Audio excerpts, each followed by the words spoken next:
দেখুন, আমাদের চেতনা সুপ্ত, ঘুমন্ত, জাগ্রত নয়। আমাদের বলা ভুল হলো, আমার মতো সংসার আসক্ত বহির্মুখ জীবের চেতনা, বিবেক সুপ্ত, ঘুমন্ত।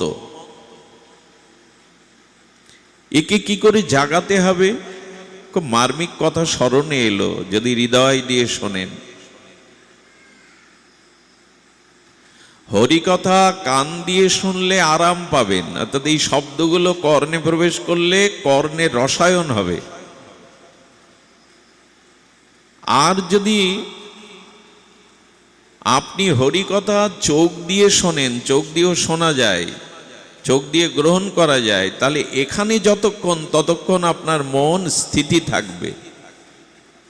আর যদি হৃদয় দিয়ে গ্রহণ করেন, তাহলে এই কথা অন্তরে প্রবেশ করে আপনার বিবেককে, চেতনাকে, ঘুমন্ত অবস্থাকে জাগিয়ে দেবে, ভেতরে নেওয়া চায়। আচ্ছা, নদীতে, সাগরে ডুব দিলে মানুষ উপরে যায় না নিচে যায়? তলে চলে যায় তো, মরে যায় তো তলে গেলে। কিন্তু ভাগবত কথামৃত, ভাগবত গুণকীর্তন অমৃতময় রসসাগরে কেউ ডুব দিলে সে আকাশ ভেদ করে ভগবত ধামেও চলে যায়। সাগরে, নদীতে ডুব দিলে মানুষ পাতালে চলে যায়, ভেতরে চলে যায়, মরে। আর হরিকথা সাগরে, সাধু সঙ্গ অমৃতময় হরিকথা সাগরে যদি কেউ ডুব দেয়, সে আকাশ না, সপ্ত লোক ভেদ করে ভগবত ধামেও যাওয়ার সামর্থ্য রাখে। ডুব দিন, ওপরে ভেসে থাকলে পাওয়া যাবে না। তো লক্ষ্য করুন, স্বয়ং পূর্ণব্রহ্ম শ্রী ভগবান রামচন্দ্র, ইনি হলেন ভগবান তত্ত্ব। লক্ষণ হলো জীব তত্ত্ব। লক্ষণ কি তত্ত্ব? খুব ধ্যান দিতে হবে। লক্ষণ হলো জীব তত্ত্ব, আর রাম হলো ঈশ্বর তত্ত্ব। তো রামের সঙ্গে থেকেও লক্ষণ কেন শক্তিশাল বাণে মূর্ছিত হবে? স্বয়ং ভগবান যেখানে, যার সাথে বাল্মীকি জানাচ্ছেন, এই মহাকবি, আদিকবি বাল্মীকি, আমরা জীব, আমাদের হৃদয়ে আত্মারূপ ভগবান থাকলেও আমরা অজ্ঞানে এই বাণের দ্বারা, বাণটা কে মারছে? লক্ষণের শক্তিশাল বাণ বুকে হেনেছিল কে? রাবণ না, ইন্দ্রজিৎ। অর্থাৎ তোমার এই যে 10 ইন্দ্রগুলি, তুমি জীব, তুমি ঈশ্বর নাও। লক্ষণ এখানে জীব তত্ত্ব, রাম এখানে ঈশ্বর তত্ত্ব। ঈশ্বর তো আত্মারূপে আমার হৃদয়ে আছে, আর আমি জীব। ঈশ্বর আমার ভিতরে থাকতেও আমি পাপ করি কিনা, আমি অন্যায় করি কিনা, অপরাধ করি কিনা, পতনের পথে যাই কিনা। অর্থাৎ ওই ইন্দ্রিয় দ্বারা আমার জ্ঞান, চেতনা লক্ষণের মতো শক্তিশালী মূর্ছিত হয়ে পড়ে গেছে। বাণটা কে মারল? ইন্দ্রজিৎ, মেঘনাদ। অর্থাৎ এই কামনা, বাসনা, রিপুইন্দ্রের বাণে, শক্তিশালী বাণে আমি জীব, ভগবান থাকতেও অজ্ঞান মূর্ছিত। কি মার্মিক তত্ত্ব আস্বাদন দিয়েছেন। যদিও লীলা কথা সকলের ভালো লাগে, কিন্তু না, এগুলি জানতে হবে।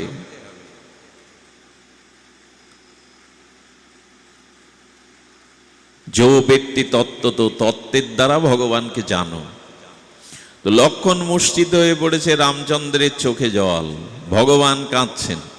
তারই সৃষ্টি জীব, সে মূর্ছিত হয়ে বাণে পড়ে গেছে। লক্ষণ ফিরে না পেলে আমি অযোধ্যায় ফিরে যাব না, আমি বনবাসেই থেকে যাব। শোক করছেন, কাঁদছেন। এখন ভগবানের চোখের জল শোককে দূর করবে? আপনারাই বলুন। কি মার্মিক তত্ত্ব! প্রতিটা কথা আমাদের জীবনকে জাগিয়ে দিতে পারে, বিবেককে জাগিয়ে দেয়, যদি শ্রবণপটু হন, হৃদয় দিয়ে তত্ত্ব ধারণ করেন। বলেন ভগবানও দেখাচ্ছেন এই নরলীলাতে এসে আমি নরলীলার মতোই অভিনয় করছি, আমার স্ত্রী হারা হয়ে গেছে, ভাই মরে পড়ে রয়েছে প্রায় মূর্ছিত মৃতপ্রায়, আমি কাঁদছি। এখন ভগবানের কান্না কে দূর করবে? জীবকে জাগাবে কে? হলো ডাক্তার দরকার। লঙ্কা থেকে এই জন্য সুখেন বৌদ্ধকে আনা হলো। সুখেন কে? বৌদ্ধ। আর রামচরিত মানুষে ওই মা ঘুমাচ্ছে, দেখে দাও হা করে, ওই যে তোমার পিছনে। কি হলো? শুরু হতে পারেনি, ঘুমাচ্ছে। কি অবস্থা! ঘুমিও না, আমার চোখ আবার খুব খারাপ, এমনি দেখতে পায় না, লেন্স মানে কি লেন্সের চশমা, তবু চোখ চলে যায়, এরা ঘুমায়। ওই যে ঘুমানোর কথাই তো বলছি, লক্ষণ ঘুমিয়ে পড়েছে অচেতন। রাম আছে, ভাগবত আছে, হরিকথা আছে, সাধু সঙ্গ আছে, আমি ঘুমাচ্ছি। আমাদের অবস্থাও তো তাই। জীব আমরা ঘুমিয়ে পড়েছি, ইন্দ্রের বাণে শক্তিশালী আমরাও। ভগবান কাঁদছেন, আমারই সৃষ্টি জীব, আমারই প্রাণ, আমারই অংশ। এখন দেখুন তুলসীদাস গোস্বামী বলছেন, সদ্গুরু বৌদ্ধ বচন বিশ্বাসা, এটা চরম পয়ার। সদ্গুরু বৌদ্ধ বচন বিশ্বাসা, উনি বলছেন এই জগতের আমাদের মনোরোগের, হৃদয় রোগের, ভবরোগের, কাম রোগের, অচেতন রোগের একমাত্র চিকিৎসক হলো সদ্গুরু। বাইরের রোগের চিকিৎসা করে চিকিৎসক, বৈদ্য, কবিরাজ, আর আমাদের অন্তর রাজ্যের চিকিৎসক হলো সদ্গুরুদেব। আর ঔষধ হলো গুরু বাক্যের প্রতি সুদৃঢ় বিশ্বাস। সদ্গুরু বৌদ্ধ বচন বিশ্বাসা। ঔষধ কি? গুরু বাক্য, সাধু বাক্যের উপরে বিশ্বাস। আর গুরু হলেন বৌদ্ধ, মানে চিকিৎসক। স্বয়ং ভগবান কাছে থাকতেও ডাকতে হচ্ছে কাকে? সুখেন বৌদ্ধকে, কবিরাজকে ডাকতে হচ্ছে। অর্থাৎ ভগবানও জানিয়ে দিলেন জীবের এই অবচেতনা, জীবের এই অনাদিকালের অবিদ্যা, নিদ্রা, মোহ ভাঙাতে গেলে আমি ভগবান, আমার দ্বারা কাজ না, সদ্গুরুকে ডাকো। গুরু না হলে জীবকে জাগানো যাবে না, গুরুকে ডাকো। আপনারা কি হরিকথা কম জানেন? আপনারা কি লেখাপড়া কম জানেন? বাড়ি বসেই তো গ্রন্থ পড়তে পারতেন, নেটে শুনতে পারতেন, এখানে এসেছেন কেন? বলো গুরুর কাছে না গেলে রোগ সারবে না। সুখেন বৌদ্ধকে আনলেন, তাও কে? হনুমান, আর কেউ ছিল না। সদ্গুরুদেবের সন্ধান ততদিন পাবেন না যতদিন ভক্ত কৃপা, ভক্ত সঙ্গ না হবে। ভক্তই জানিয়ে দেবে সদ্গুরুদেবের সন্ধান। হনুমান তুলে নিয়ে আসলেন, নাড়ি টিপে টিপে সুখেন বৌদ্ধ বলছেন, বিশল্যকরণী সঞ্জীবনী সুধা দরকার। কি এটা? এই যে সঞ্জীবনী সুধা কি? যা মৃতকেও পুনরায় জীবন দেয়, চেতনা ফিরিয়ে দেয়। গুরুদেব বলে দেন, এটাই হলো হরিনাম, হরিকথা, ভগবত ভজন। এই ওষুধ লাগবে। ভগবান আছেন, কিন্তু ভজন না হলে, ভগবানের নাম ভজন ক্রিয়া না হলে জাগানো যাবে না। আচ্ছা, এই ভজনটা আমাদের জীবনে আনবে কে? ঔষধ কে আনতে গেল? কথা বলুন, সহযোগ আলোচনা। কে আনতে গেল? বলো ভক্ত সঙ্গ, সাধু সঙ্গ না পেলে আপনি আবার ভজনও পাবেন না। সাধু সঙ্গ ছাড়া আপনার ভজন স্পৃহা জাগবে না। ঔষধ দেবেন ভক্ত হনুমান। তিনি গন্ধমাদন পর্বত আর সহ নিয়ে এলেন, আর সেই সঞ্জীবনী বটিকা সুখেন বৌদ্ধ নাসিকায় দিয়ে। দেখুন, কেন মনে হয় স্বয়ং ভগবান পাশে থাকতে এত ব্যবস্থা কেন? স্বয়ং ভগবান যেখানে, এত ব্যবস্থা কেন? ভগবান তত্ত্বের দ্বারা, এটা একটা লীলা নয়, শুধু তত্ত্ব। আমরা লীলা শুনতে অভ্যস্ত, তত্ত্ব শুনতে চাই না। কিন্তু এই লীলাই হলো তত্ত্বের উপরেই লীলার প্রতিষ্ঠা। ভিতের ওপরে যেমন গৃহ নির্মাণ হয়, তত্ত্বের ওপরেই লীলার প্রতিষ্ঠা। তত্ত্ব নেই তো লীলা কথা ভালো লাগবে, কাজে লাগবে না। তত্ত্ব চাই। তত্ত্ব হলো এই যে স্বয়ং ভগবান থাকতেও জীব আজ কামনা বাসনার বানে, ইন্দ্রিয় বানে মূর্ছিত হয়ে পড়ে আছে। এখানে বৈদ্যরূপ শ্রীগুরু লাগবে, আর ঔষধ এনে দেবে, অর্থাৎ প্রেম ভক্তি ভজন স্পৃহা জাগিয়ে দেবে ভক্তগণ, সাধুগণ। হনুমান এ কাজে পারদর্শী। আর সেই সঞ্জীবনী সুধা হলো হরিকথা, হরিনাম, ভগবানের ভজন। এটা যখন দিয়ে দিল তখন লক্ষণ আবার তার সেই চেতনা নিরগতা ফিরে পেল। আমি অনুরোধ করব, শ্রী গুরুদেবের চরণাশ্রয় পূর্বক সাধু ভক্তের কৃপা শক্তি, করুণা শক্তি, কৃপার দ্বারা এই সঞ্জীবনী বটিকা যদি আমরা গ্রহণ করতে পারি, আস্বাদন করতে পারি, তখনই এই জীব তার চেতনা, তার আত্মবোধ, আত্মস্মৃতি, ভগবৎ স্মৃতি জেগে যাবে। আর যদি জেগে যায়,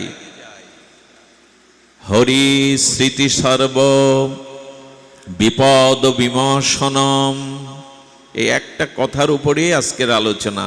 হরি স্মৃতি সর্ব বিপদ বিনাশনম। যদি ভগবৎ স্মৃতি কারো হৃদয়ে জেগে যায়, সর্ব বিপদ হতে সে নিষ্কৃতি পাবে। যেমন করে সূর্য উদয়ে অন্ধকার দূর হয়, যেমন দেবতার বীরগণ যুদ্ধক্ষেত্রে এলে ভীরু কাপুরুষ দুর্বল যোদ্ধাগণ পলায়ন করে, তেমন ভগবৎ স্মৃতি জেগে গেল তো সমস্ত কামনা বাসনা দূরে গিয়ে জেগে গেল জীব। এই হলো শাস্ত্রের উপায়। আচ্ছা, লক্ষ্য করুন তো, সুরিদং সর্বভূতানাং জ্ঞাতমাং শান্তিমিষ্যতি, সার্বভৌম শ্রীমদ্ ভগবদ গীতার এই দিব্যবাণী। খুব ধ্যান দিতে হবে। আজকের পরিবেশটা খুব মনোরম আছে, বেশি ভিড় হলে কোলাহল হয়। তা আপনারা খুব বিজ্ঞজন এবং খুব মার্মিক পরিবেশ। সামনে বৈষ্ণবগণ, আপনারা স্নিগ্ধ শ্রোতাগণ শ্রবণ করুন। আচ্ছা, আমি কার দাস? আমি কৃষ্ণের দাস তো, আমি রাধারানীর দাসী তো, আমি ভগবানের চিন্ময় অংশ তো, এই তো আমার পরিচয়। আচ্ছা, ধ্যান দিন তো, প্রধানমন্ত্রী প্রাইম মিনিস্টারের সাথে যদি কারো যোগাযোগ থাকে, পরিচয় থাকে, সাক্ষাৎ, সে একটু নির্ভয়ে চলে কিনা দেশে? কথার উত্তর দিতে হবে। প্রধানমন্ত্রীর সাথে যদি কারো সরাসরি যোগাযোগ থাকে, বা তার সাথে যদি তার কিছুটা সম্পর্ক থাকে, তাহলে সে নির্ভয়ে চলে কিনা? বুকে একটা বল থাকে কিনা যে আমি প্রধানমন্ত্রীর চেনা লোক? এর থেকে বেশি বল কারো থাকে জানেন? প্রধানমন্ত্রীর ঘরের লোকদের, ভাই পুত্র কন্যা, এদের বাবা, তারাই সর্বে সর্বা। জগতের একজন রক্তমাংসের প্রধানমন্ত্রীর পরিচিত হলে যদি নির্ভয়ে বুক ফুলিয়ে বেড়ানো যায়, প্রধানমন্ত্রীর ঘরের পুত্র কন্যা, ভাই, নিজের আত্মীয়, ঘরের লোক হলে যদি বুক ফুলিয়ে বেড়ানো যায়, প্রধানমন্ত্রী আমার পিতা, স্বয়ং অখণ্ড পরতত্ত্ব ভগবানের সাথে যদি আমার পরিচয় জানাশোনা থাকে, আমি ভয় পাবো কেন? আমার ভয় থাকার কথা কোথায়? হরিদাস কার দাস? হরিদাস ঠাকুর কার দাস?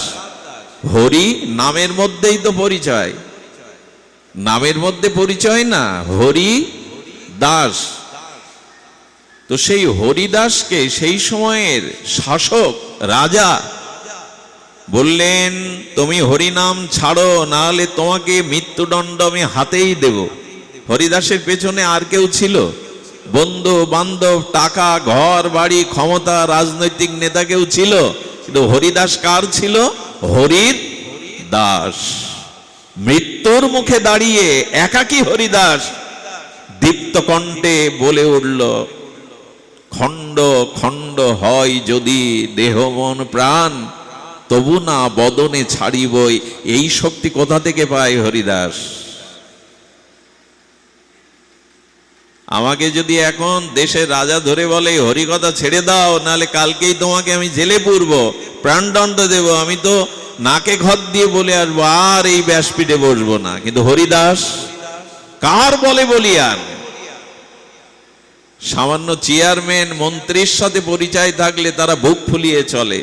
আমার পেছনে মন্ত্রীর শক্তি আছে, আর আমি ভগবানের অংশ, আমি কৃষ্ণ দাস, কিন্তু ওই পরিচয়টা তো নাই, ওই সাক্ষাৎকার নাই বলে দুর্বল হয়ে গেছে।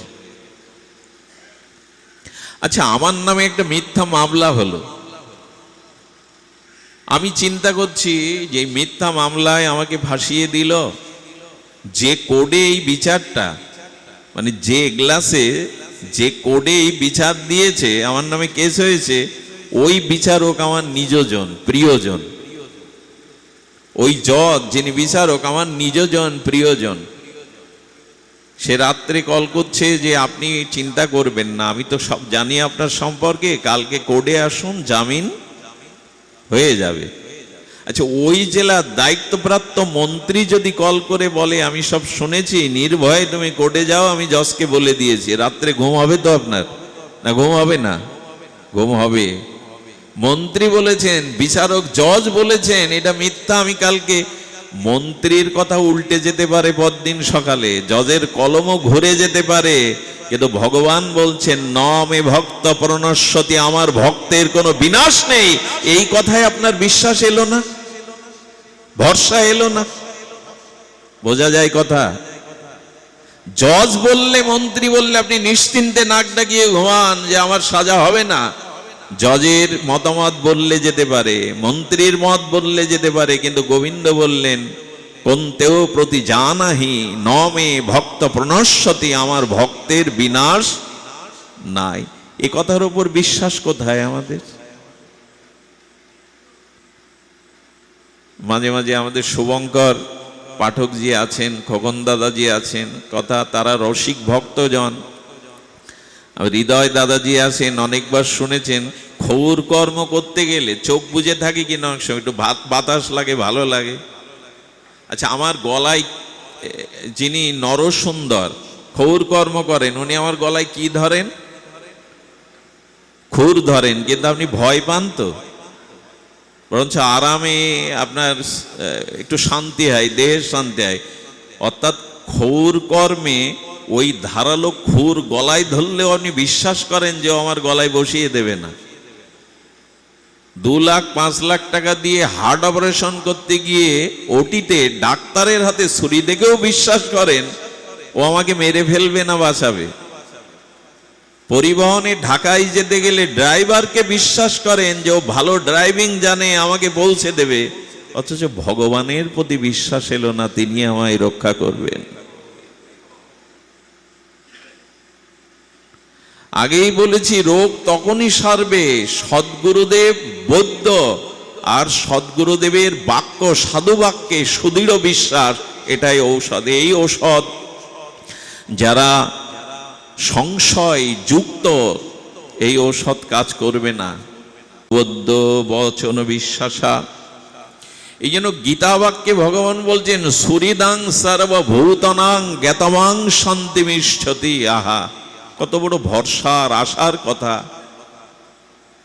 তুমি আমার একমাত্র আপনজন, সুহৃদজন, এ যদি কেউ জেনে যায় শান্তি মিষ্টি, তার জীবনে শান্তি ফিরে আসবে।